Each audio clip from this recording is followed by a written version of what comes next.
Selamat datang di channel Someso. Langsung saja, kali ini Su akan membahas sebuah anime tentang isekai. Anime isekai yang seharusnya pecinta isekai sudah tahu tentang anime ini. Anime yang akan Su bahas berjudul Isekai wa Smartphone to Tomoni. Anime ini rilis pada musim panas tahun 2017. Langsung saja kita mulai pembahasan kecilnya.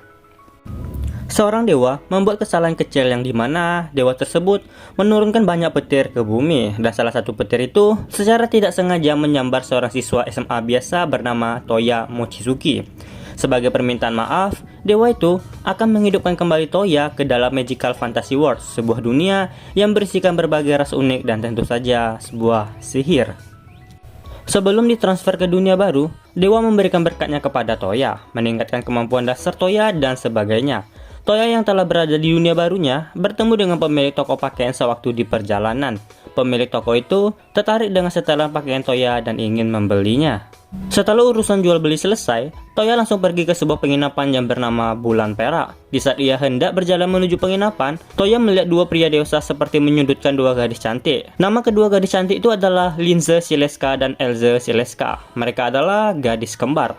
Setelah Toya memberikan pelajaran kepada dua orang itu, Toya mengatakan ia ingin pergi ke penginapan Bulan Perak, yang sebenarnya penginapan itu juga tempat menginap Linze dan Elze, dan Linze dan Elze mengantar Toya menuju penginapan tersebut. Keesokan harinya, Toya berkata ia tertarik dengan sihir, dan meminta Linze untuk mengajarinya tentang sihir. Linze kemudian menjelaskan bahwa sihir hanya bisa digunakan oleh orang-orang yang berbakat. Linze kemudian mengeluarkan 7 batu sihir dengan 7 atribut berbeda setiap batunya, dan Toya mencoba setiap batu sihir tersebut dan berhasil mengaktifkan 7 batu sihir tanpa ada kendala sama sekali. Dan itu adalah awal perjalanan Toya bersama haremnya dengan segala kemampuan cheat yang ia miliki. Di saat kita memikirkan cerita tentang isekai, pasti imajinasi kita membayangkan sebuah cerita tentang seseorang yang dikirim ke dunia lain, diutus menjadi pahlawan dan mengalahkan Raja Iblis bersama rekan-rekan seperjuangannya.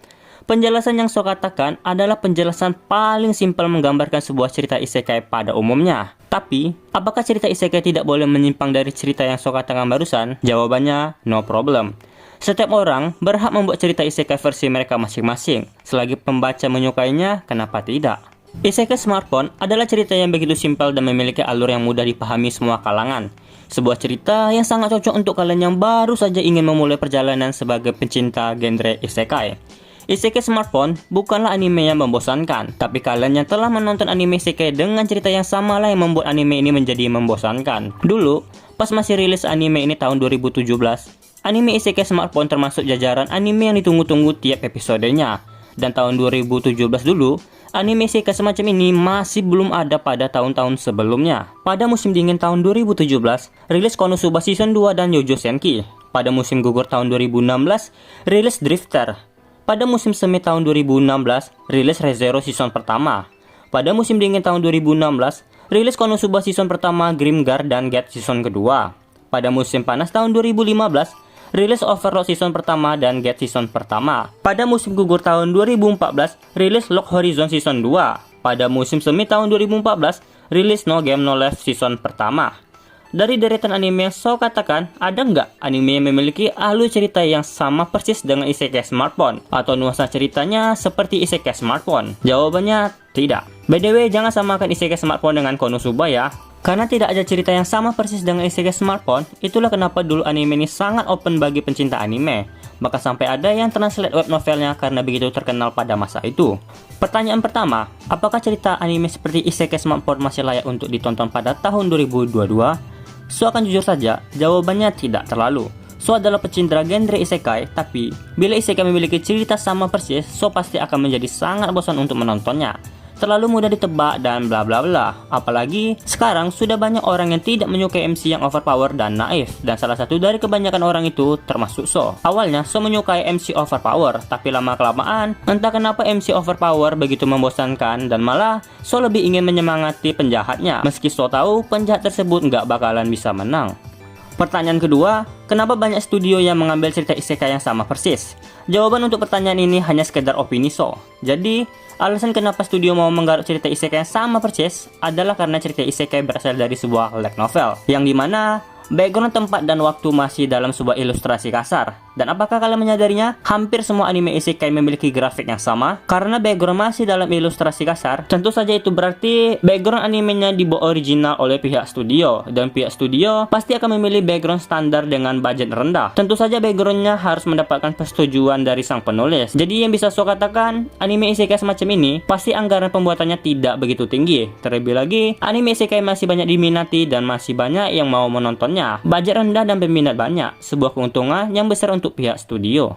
Jadi untuk alur ceritanya, saya kasih nilai 7. Dan untuk tema openingnya saya kasih nilai 7, dan tema endingnya juga saya kasih nilai 7. Sedikit spoiler, seperti yang dikatakan Profesor Babylon, di masa depan, Toya akan memiliki 9 istri dan 9 anak dari setiap istrinya. Dan di akhir cerita episode 12, Toya bertemu dengan Ende, dan mereka berdua akan saling memperkenalkan diri satu sama lain. Kelanjutan dari cerita itu nanti, Toya akan mengajak Ende untuk mengunjungi guild dan mendaftarkan Ende sebagai petualang. Setelah itu, Toya akan membeli cincin pertunangan dan melawan golem kristal, kemudian naik pangkat Avenger dan mendapatkan gelar baru. Animenya berakhir pada volume ketiga chapter kedua dan berlanjut pada volume ketiga chapter ketiga, dan cerita isekai smartphone masih terus berlanjut hingga pada volume ke-26 yang baru saja rilis pada April lalu. Coba bayangkan, sudah jadi dewa, sudah punya anak, masih saja belum tamat nih light novel. Tapi kayaknya light novelnya bakalan tamat sesegera mungkin. Mengingat anime ini mendapatkan season 2-nya, so yakin itu menandakan light novelnya bakalan segera tamat. Sudah rahasia umum, sebuah light novel mendapatkan adaptasi anime dan tiba-tiba light novelnya tamat. Baiklah, itu saja yang bisa saya sampaikan untuk anime Isekai War Smartphone 2 Tomoni. Bagi kalian yang telah menonton anime ini, khususnya yang menonton pada musimnya dulu, bagaimana tanggapan kalian? Dan bagi yang belum menonton, khususnya bagi yang baru tertarik genre Isekai, saya sarankan untuk menonton anime ini. Saya Someso, mohon pamit undur diri dan kita akan bertemu di video selanjutnya. Bye bye.